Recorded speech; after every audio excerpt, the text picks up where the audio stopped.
Hi, my name is Rich Schmidt. I'm here with Marcus Johnson. We're at the Linfield Library.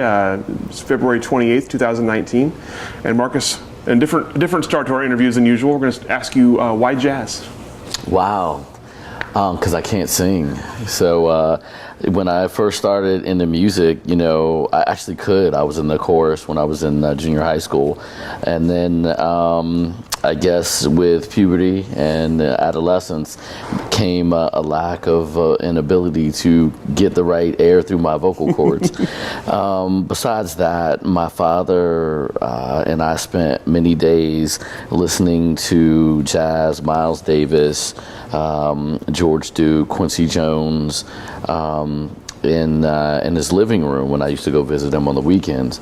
And he had one of those 9-foot wooden, all-in-ones, like the original all-in-ones, the record player, the radio, and then the storage unit, and there was a coaster for everybody's drinks and everything like that.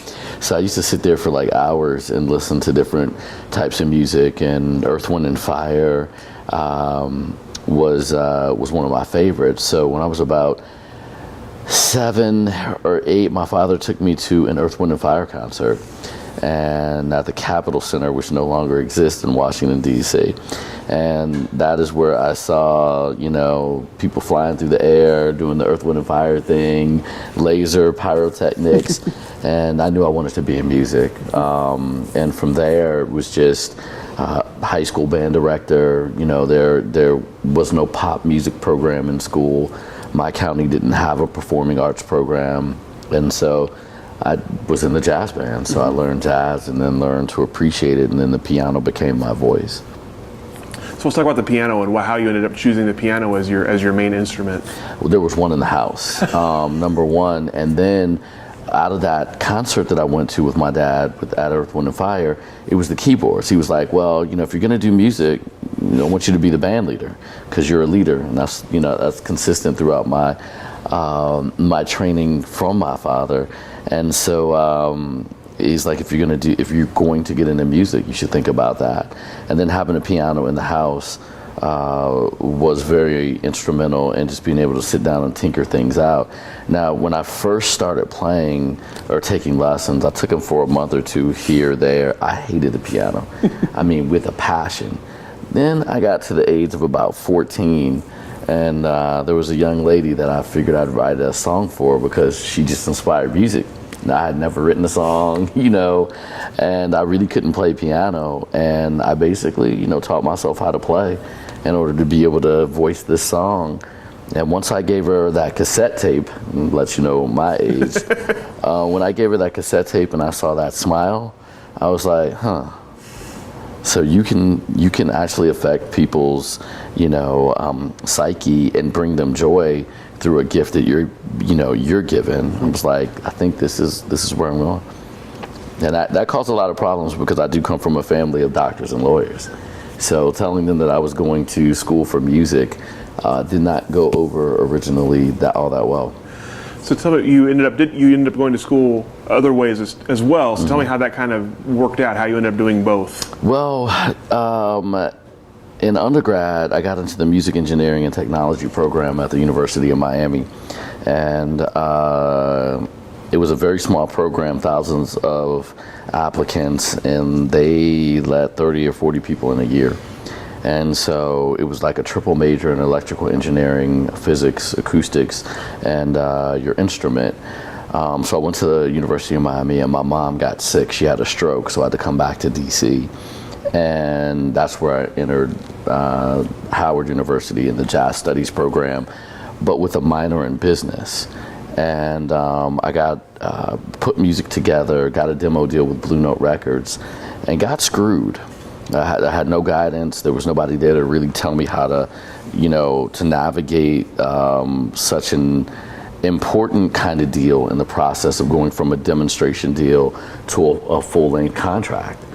And I sat on the back of a 767, a TWA, Trans World Airlines 767, with tears in my eyes, and said, like, literally, I'll never be in this position ever again.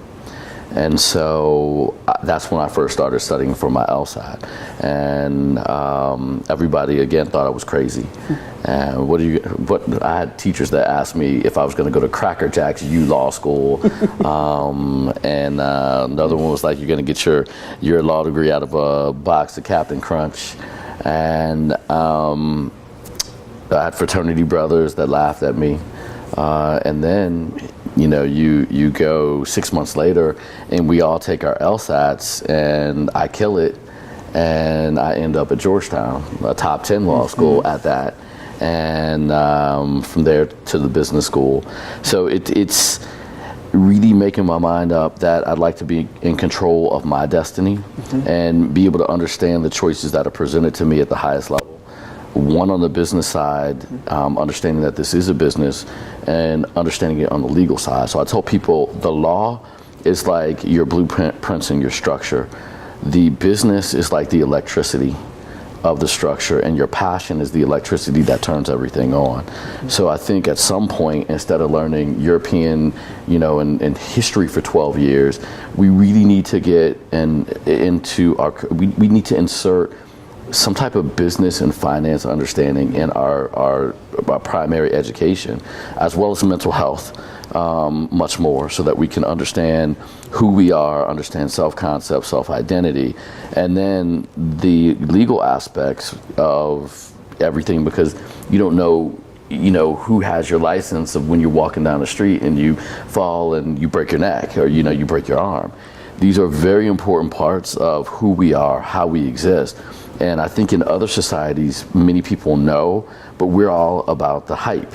It's the hype of America, which is great, but there's so many other things that make it great that if you put it together and you get that whole structure of foundation, wiring, and passion, you can have a lot of buildings that, figuratively speaking, that are these individuals and adults that are following their passion, and everything is lighting up. Interesting. So talking about your passion, you mentioned signing with Blue Note Records. So how did you get to the point where you were signing a record deal, and then how did you work on your first album? I was in many ways lucky. I mean, and very aggressive with who I was and what I wanted. I came from a family where we were told that there's nothing that's impossible. So if you really think about it, you can actually make this happen. And so I started recording. I went to a studio and just took my money from washing cars and went into a studio and started recording music. And I knew that there were some very important alumni from Howard University. And then one of my friends, my girlfriend at the time, was in LA working an internship at Capitol Records, and she dropped off my demo tape to one of the interns in the A&R department. And so there was talk about the possibility. So I figured this is a chance. I end-arounded them with an attorney who had worked at Capitol, who had worked with Michael Jackson, was managing Luther Vandross, and I was able to, through our alumni association, get a call to him and got a call back and like, hey, look, I'll shepherd you through this process to this point. Now you have a demo deal and you have Luther Vandross. You have a $10,000 deal and you have Luther Vandross making $500,000 every time he goes out. So not understanding my part of the process was a great learning experience, but that is how we were able to get the demo deal. And we got some money, put it into some studio equipment. And, when you're 18, 19, a lot of these young kids are getting screwed because we haven't been taught the other stuff. That we don't understand marketing, we don't understand, sales, we don't understand how you fit into a paradigm, we don't understand how to get product to market in a industry such as music. So I failed. And out of that failure came the whole next phase of who I was, which was Marcus the lawyer, Marcus the MBA. And, my second year of law school, that's when I put out my first couple of CDs and really got Billboard success, and made a lot of money out of my mom's basement while I was finishing my law degree, And it's one of those, it's a story of the blind faith and arrogance in your faith. People are like, well, you need to be humble in your faith. I don't know if I agree with that. I mean, humility is great, but like, I am absolutely one. I don't just have faith, I believe. I know that anything I put here, it's gonna happen. You know, it's like Hawkins talks about the idea of power versus force, and the idea of letting go. And that's very true. You have to let go in arrogance, but also set your list up of what you're gonna do with the same level of just, I expect it to happen. I expect to get to this next level. You know, you get the question often, did you expect to be here? I expected to be further, and I'm still going, and I can't wait, but I'm cool with where I am.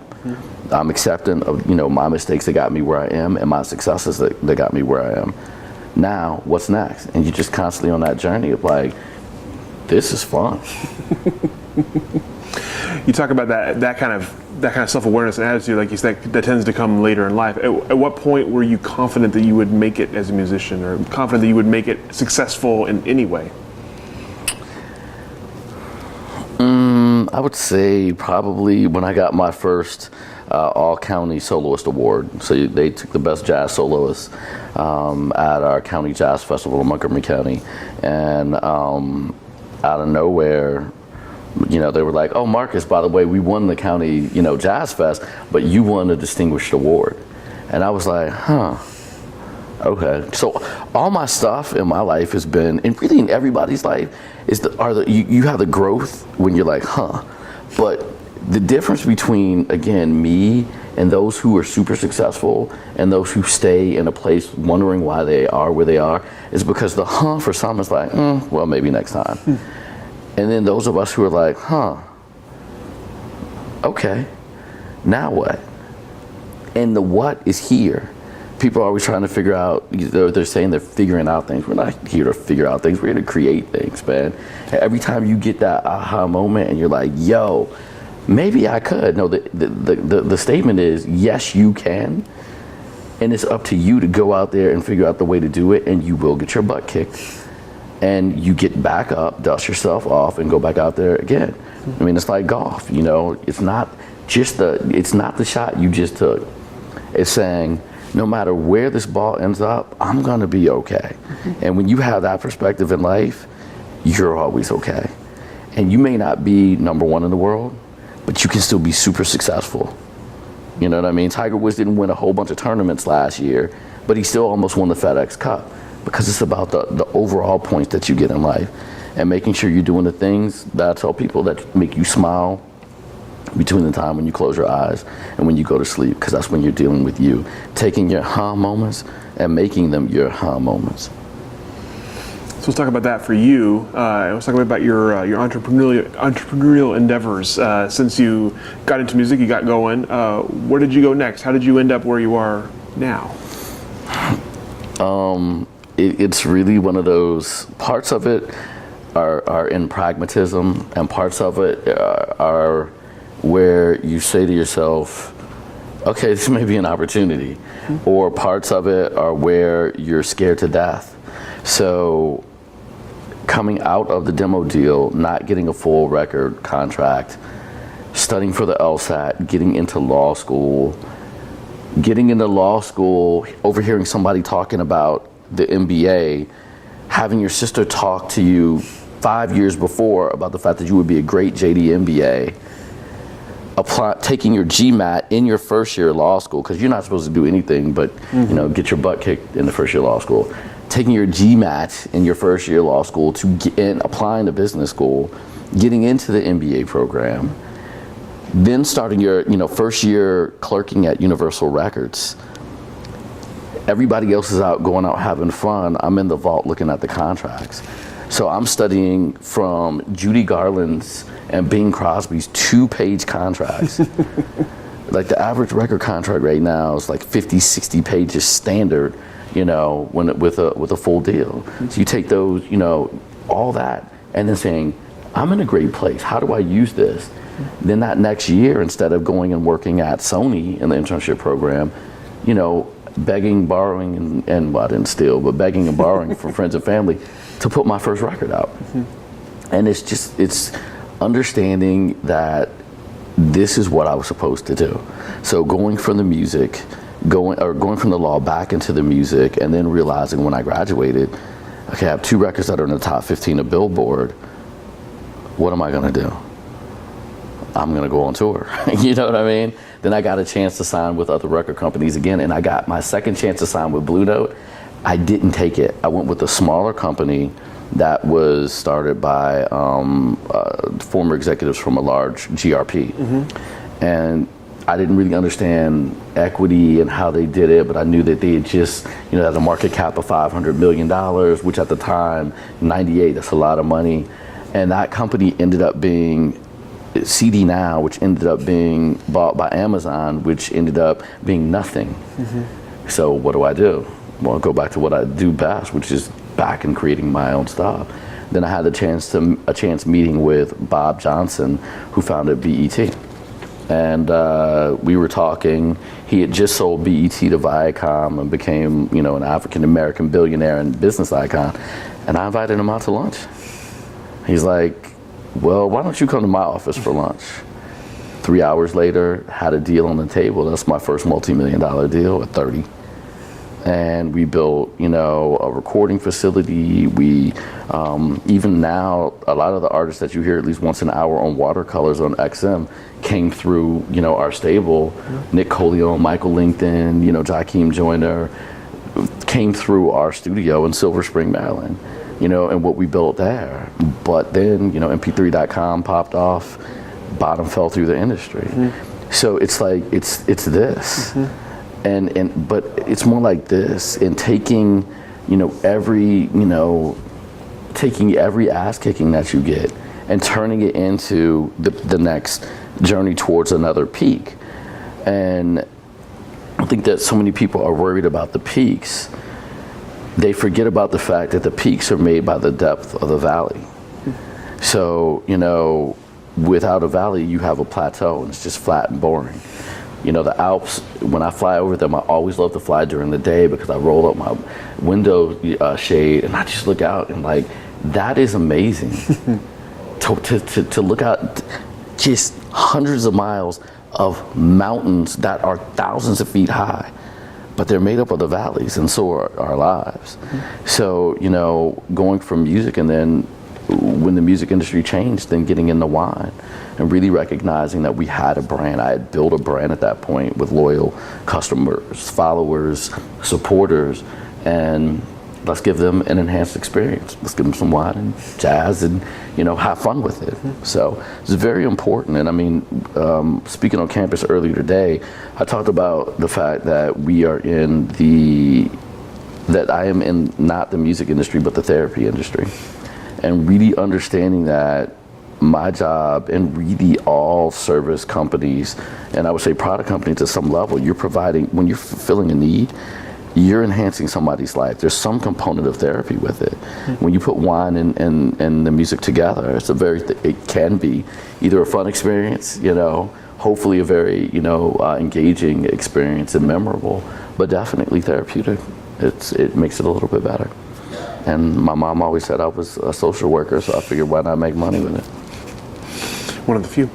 So let's talk. You mentioned your brand. Let's talk about FLO Brands and sort of how that began and what your goal was with it. Yeah, FLO came out of me recognizing that music alone and having a label wasn't gonna sustain the business anymore. And we had a company called 3 Keys Music, and that was based on 3 keys of life, which is spirituality, strategy, and artistry. Understanding that it first starts with the spirit and what you come up with, your ideology and philosophy.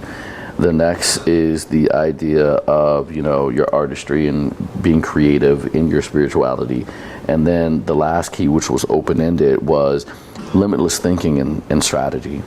But that's where we were. It's like, I need something else. And I got away. So my life model in my book and what I teach in my TED Talks is, it's a model that's DEPELL, DEPELL, which is dream, environment, plan, execute, listen, and learn. So I was like, all right, so I have this dream, I have this environment, I'm going through the process. The listening and learning is the most important part of it. If you don't detach you are living, a life of just venting and reacting. You get, experience alone is not wisdom. Wisdom comes with the evaluation of your experience, your reflection upon your experience.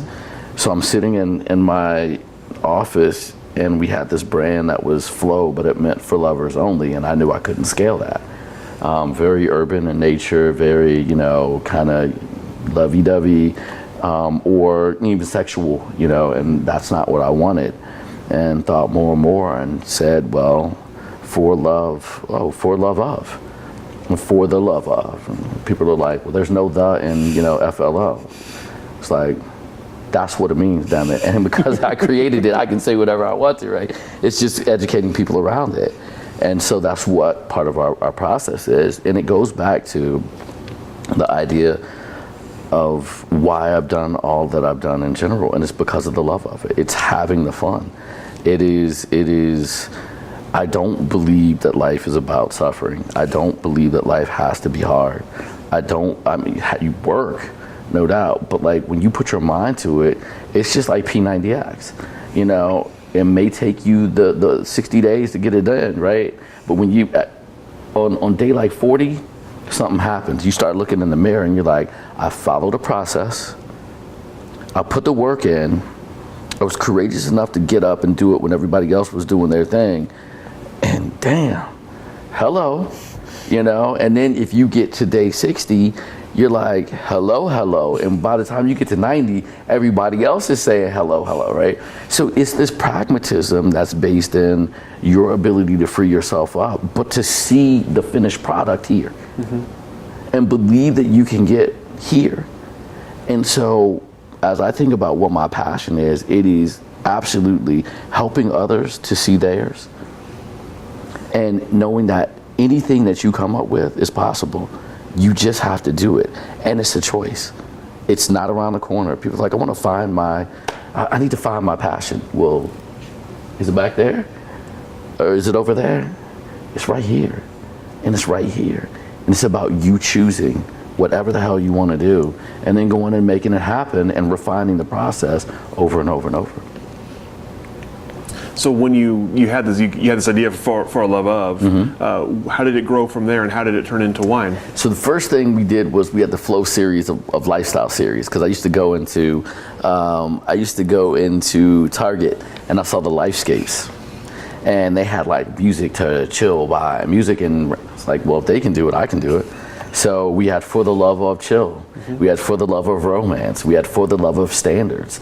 Now we're looking at doing more For the Love of Spa Music, For the Love of Instrumental Inspiration, and really recognizing that an interesting thing happens when consumers get a little bit older. First, when we're young, everything is like, man, that's just hot. It's hot. Then you transfer into this kind of what's functional. Like, this is good music to help me through the day. And then when you transcend, your 60s or so, you start thinking about things as it relates to what's spiritual. How do I get to my spiritual, I'm in that twilight. What's next, and how can I enjoy whatever time that I have left? So a lot of us and the people that we're targeting are in this functional space of, music to go to work by, music to have a party with, music to socialize to. And with that, the series was great. It was the first time any label had released in the jazz segment 3 records, and they had all been in the top 15 of Billboard at the same time on 2 different charts, the straight ahead jazz chart and the contemporary jazz chart at the same time. That hadn't happened before. And so recognizing that we needed to continue on with that, and reading articles on things like crush pads, and understanding, our dynamic and engagement with women in jazz, and also understanding women in wine, and going to all these clubs and knowing that you have a perfect venue for the music and the wine and the experience. How do I make the experience better? And I tell people, I'm not a lifestyle company. FLO is not a lifestyle company. We're a lifestyle enhancement company. You already have your lifestyle. All I'm here to do is make it a little better, one sip and sound at a time. So that's how we got into wine, understanding that our target demo women love wine, and here's how we can put this therapy thing that we're in all together in one package. Did you have an interest in wine before that personally, as a drinker, or was it kind of new to you? Personally, I sure did. Yeah, don't we all? I mean, if you drink, it's like, I didn't start drinking until I was actually in law school, and one of my good friends had a lot of wine tastings, and I went from being like I went from being a Clos du Bois, Merlot cab drinker to a Riesling drinker, which generally you go the opposite way. And then I came back around, and I really drink our Chardonnay. I like the Chardonnay we've created, and also I like big body cabs and that kind of thing. But yes, absolutely, I was a personal indulger in wine. When you decided to start making wine or have a wine as part of your company, how did you decide what you wanted to make, how much of it you wanted to make, where you wanted to make it? How did you kind of come into where you are now with FLO? So we produce in California very strategically, and the issue is there are a bunch of other great places. I mean, Virginia's in my backyard, and I could have some really great relationships. However, the economies of scale. So when you start getting above 5,000 cases, which we do, it gets very tricky to be able to produce a wine of a private label without owning the vineyard, where you're not taking up their stock from their wine club of a vineyard that may have a production of 10,000 units, or 10,000 cases. So for us, the awareness about California wine, and Sonoma and Napa in particular, was very attractive to us as we were going and talking to these brands that had hundreds of stores across the country. So I've had, since we've been here, we've had great Oregon wine, had a great Pinot last night. I have great Washington wines. We could even import with a Meritage from South Africa, or Sangiovese from Italy. It's just a matter of they've done all the work already. We have limited resources, limited time. Let's go on what's been built and what people are a little more familiar with. That's why we produce there. As it relates to the flavor profile, people, Rosé's hot, Moscato's hot, Chardonnay's the #1 selling wine in the world. Why would you do anything else when you're fighting for limited shelf space? Why would you do anything other than something that's very familiar and jump into that? Now, it is hyper competitive, but you would rather, be able to say, hey, look, I have a Chardonnay that can go in by the glass, which is very important in wine, because off-premise pushes on-premise. I think a lot of people think the other way. You need to be in the restaurants for people to taste it. That was #1. The other, with the table red, and the red blend was just, again, having a smooth red that was, some people are like, that's bitter. It's not really bitter, maybe tannic, but they don't know. So they describe it the way they describe it. It is what it is. And then the Moscato, we were going everywhere, and they're like, do you have something sweet? It's like, no. And we were saying no so much that we had to come up with something. And the way that we developed our Moscato, it's not as sweet as most, still sweet, so that we have something that maintains the kind of, so we call it the Goldilocks theory, the brand being kind of just right across the board and smooth, but not being too sweet, or not being a dry Riesling where, nobody's good. I asked for a sweet wine. So that has been one that when people ask for that option, very classy, very well, designed very well, and fits that palate profile. Do you have any plans to make different varietals in the future? Do you have plans to expand beyond the 3? Absolutely. I mean, we're looking at, my second favorite is a Sauvignon Blanc, so we're looking at that, as well as a Rosé, and as well as some type of bubbly.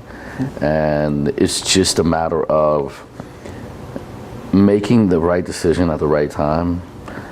People like to grow fast. You want to grow properly.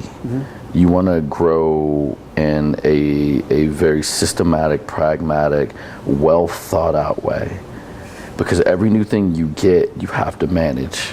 I laugh because I read a lot in a lot of like Eastern teachings, and even if you go into Christianity, the whole vow of poverty.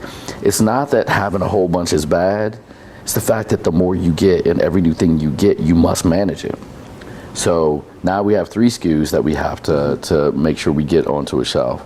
You would think that having 5 would give us more options. Well, if you don't like my this, then you like my this, or you like my this. What's really interesting is Kim Crawford has a bunch of different things, but the one you hear about is the Sauvignon Blanc all the time. And I haven't seen any of Kim Crawford's other stuff there. So if I were them, I'm like, I would have this minimal production of these other things.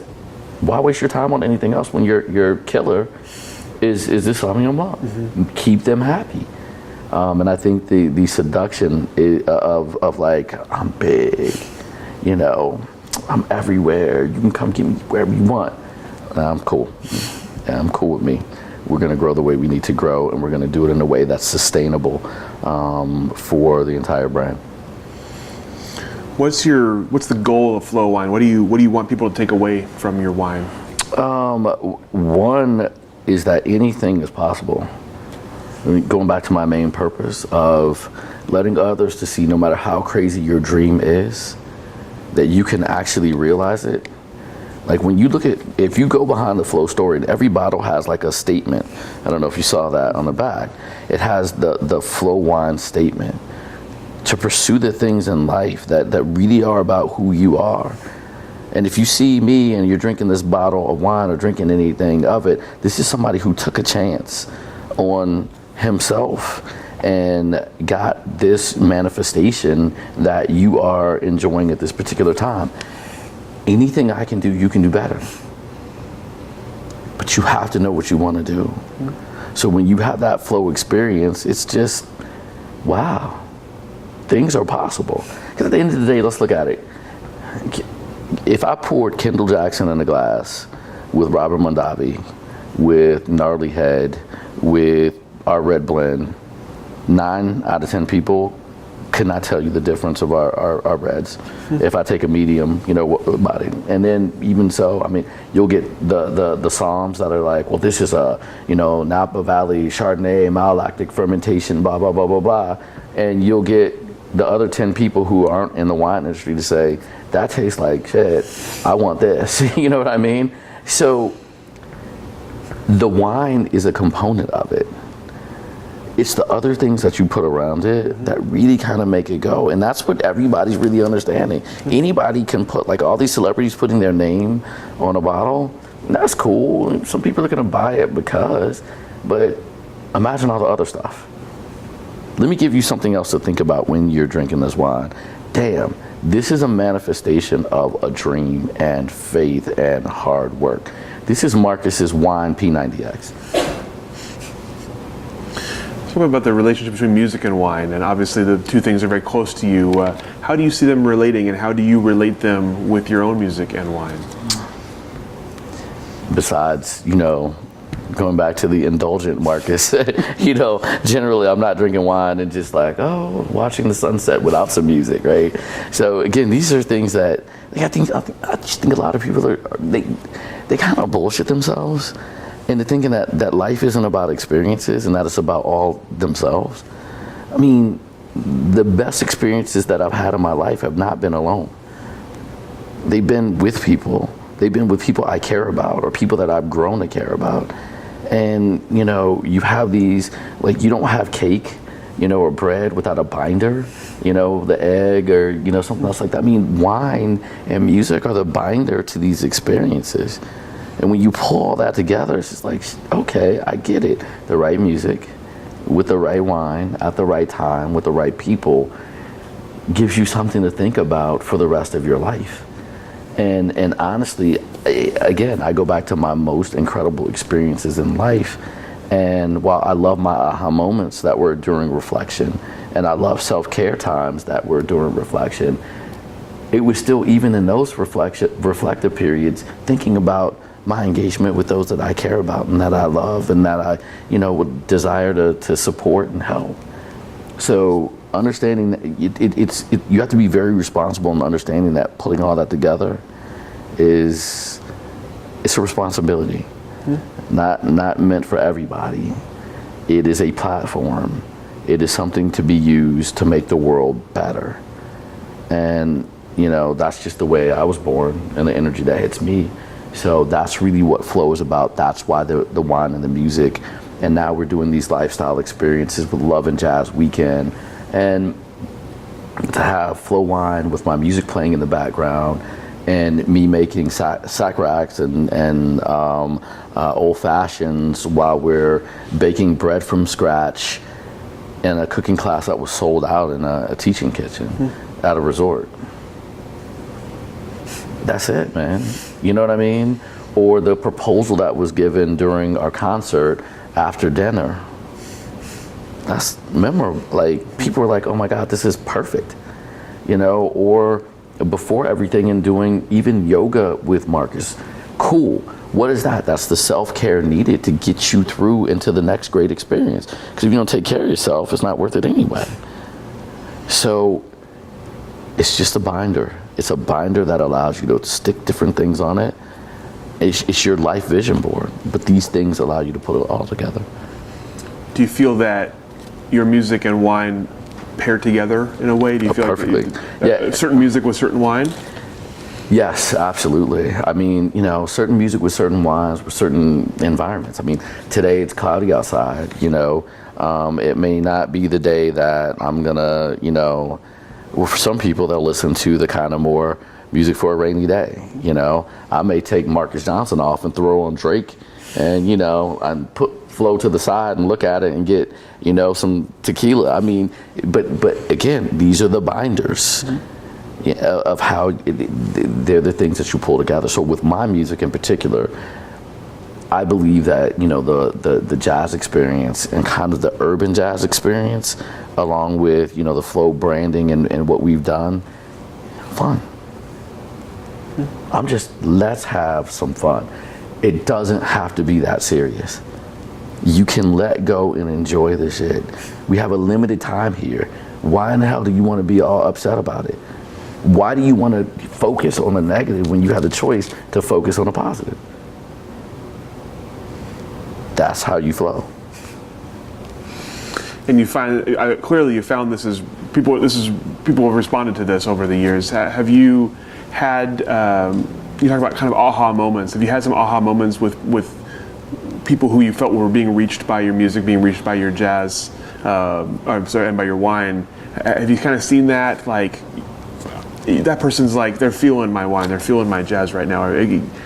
I mean, the responses from our Love and Jazz Weekend all over Instagram. Like, the great thing about social media is it gives you a pretty instantaneous, you know, aha, or oops, we need to go back to the drawing board. That didn't work. You know what I mean? It's like you go, you know, you're on a date and you go to kiss that person and they're like, yeah, nah, player. You know, it's like, okay, my bad. And then we go back. Did I do something wrong? No, it's just not that kind of thing. So then you can engage and figure out what went right, what went wrong. But, like, you know, we got a lot of, that was the best experience that I've had in a long time. Your accessibility with your product is why I will support you forever. I went online and ordered a case of You're This based on tasting it and the experience. I can't wait for you to do it again. Because wherever you do it, at what resort, I'm gonna make sure that me and now 10 of my friends are coming. I mean, that is it. I mean, and you go back to the music side, music is the way that we kind of speak, even when, you know, we can't put the proper words together, you know, because there are only a certain amount of words.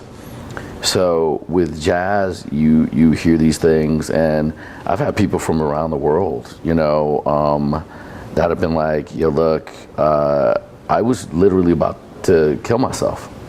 And, you know, listening to what you've said, and they'll go get the wine, they'll listen to the music, and then they'll jump into a TED Talk. And this one song that I play that's a remake of Beyonce's Me, Myself, and I.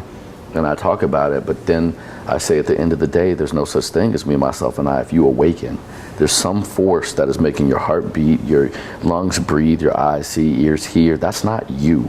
And there needs to be some level of gratitude. And this girl leaves a note on the, she runs up, gives me a note, and I put it to the side.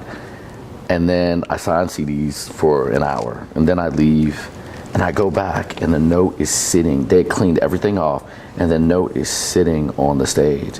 And I open it up, and she had said, Marcus, you have a gift. I woke up this morning suicidal. I'm going to sleep tonight happy to be alive. Amen. Let's roll. Aha, we're gonna go to the next thing. And that gives you, I mean, what kind of energy does that give you?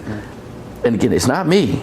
All I did was unlock what was already in her by being authentic in my story of like, yo, shit, I was having a rough time. And then I realized that, you know, I'm having a bad day in a penthouse in Washington, D.C. Yeah, that's not a bad day. Oh, by the way, and even if you don't have that and you're awake, that's not a bad day. No matter what you have, having gratitude for it and saying, I'm going to take it here, and we're going to take it to the next level each time.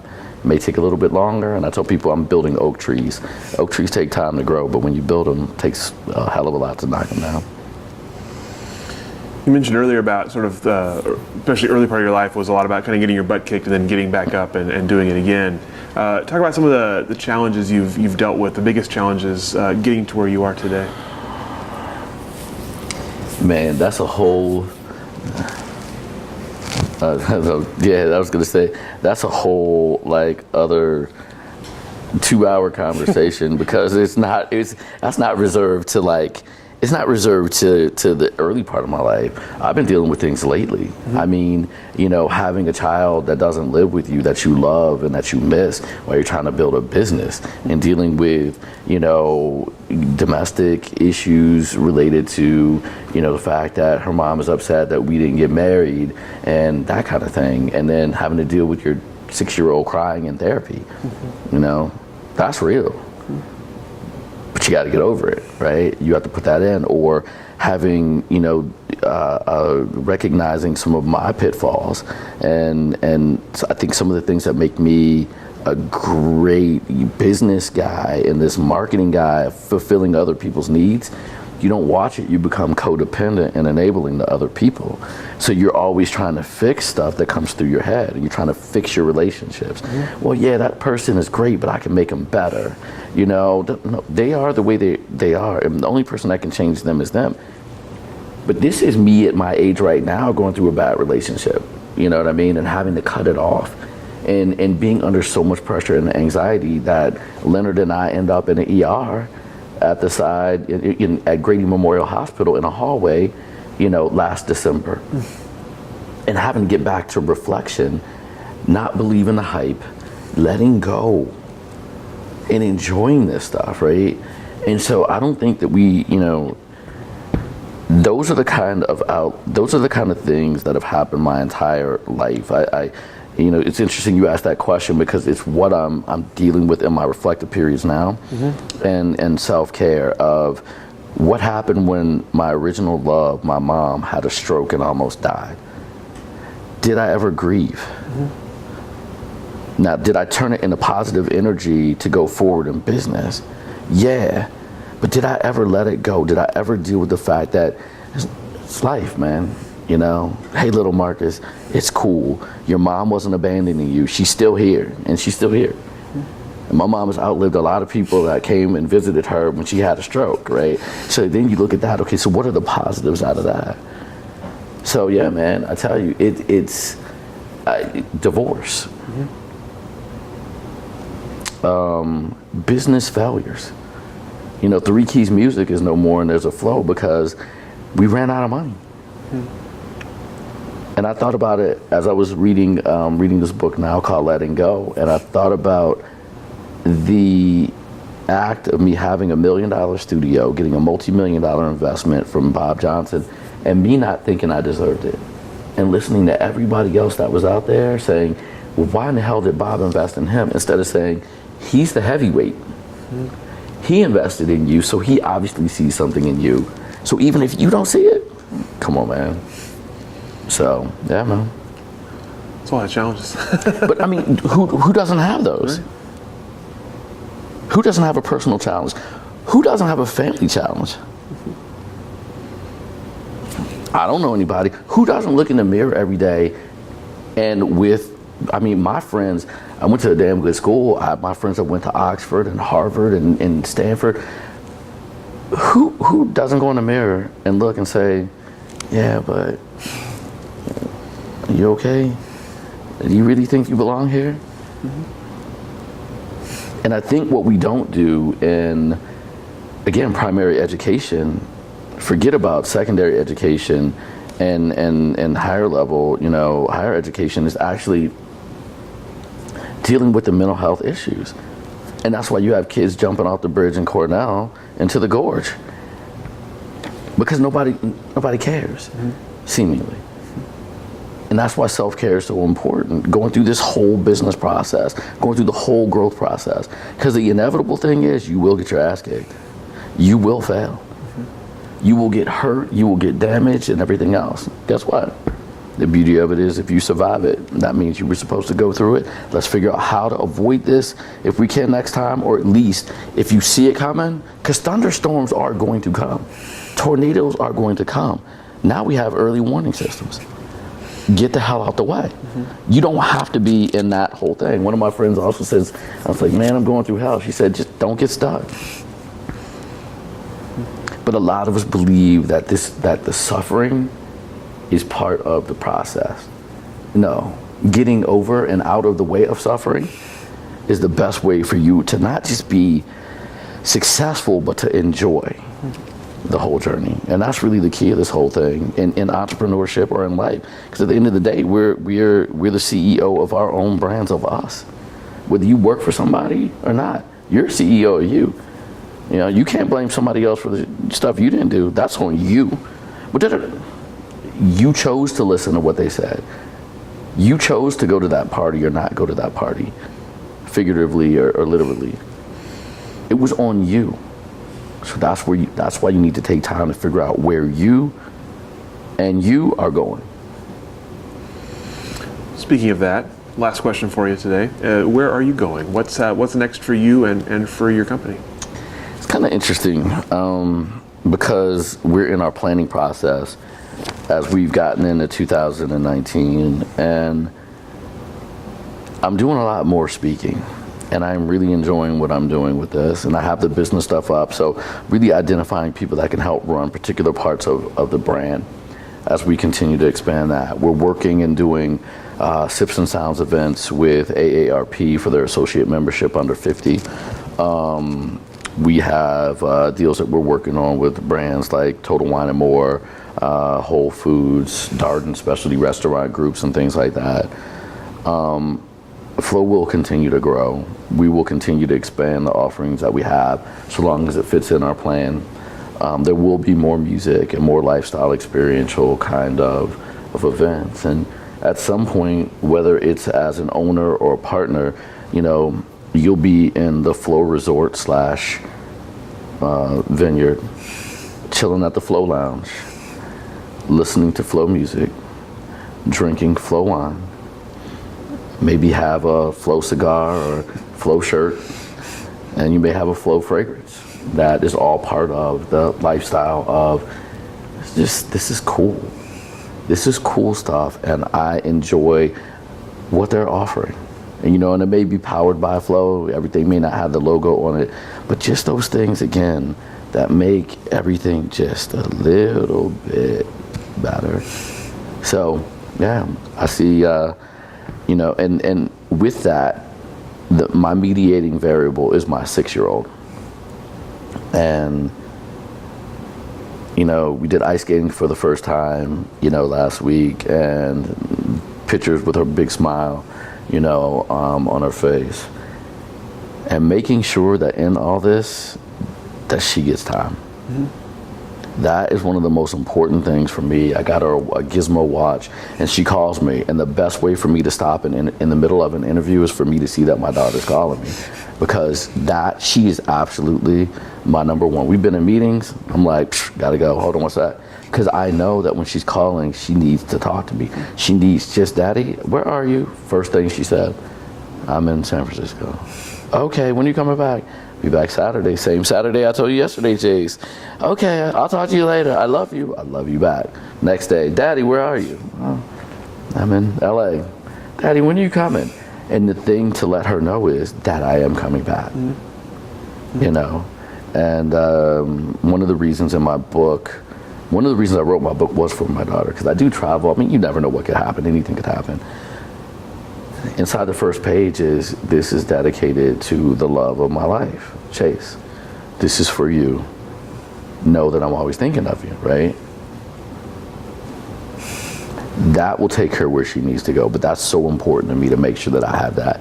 And eventually, also, hopefully, finding someone where I can actually start a family, you know, and have that. That is, again, sharing this journey, to me, is where all of the cool experiences come in, man.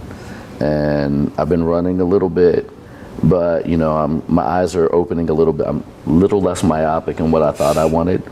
And just really, like, down with people who are down with me. Who are the people that are calling me and saying, what's up? Who are the people that when I'm around them, the energy is about the energy and great combo and, you know, things that really matter. And that's what I'm learning more and more the older I get, that there's stuff that matters and there's stuff that doesn't. And hopefully I can help some of the students, you know, where I go, understand that. Because if they can understand that early, man, life can be a lot of fun, man. It can be a lot of fun. Well, excellent. Well, thank you so much. We really appreciate your time and your answers. Thank you. And we'll let you off the hook there. Cool.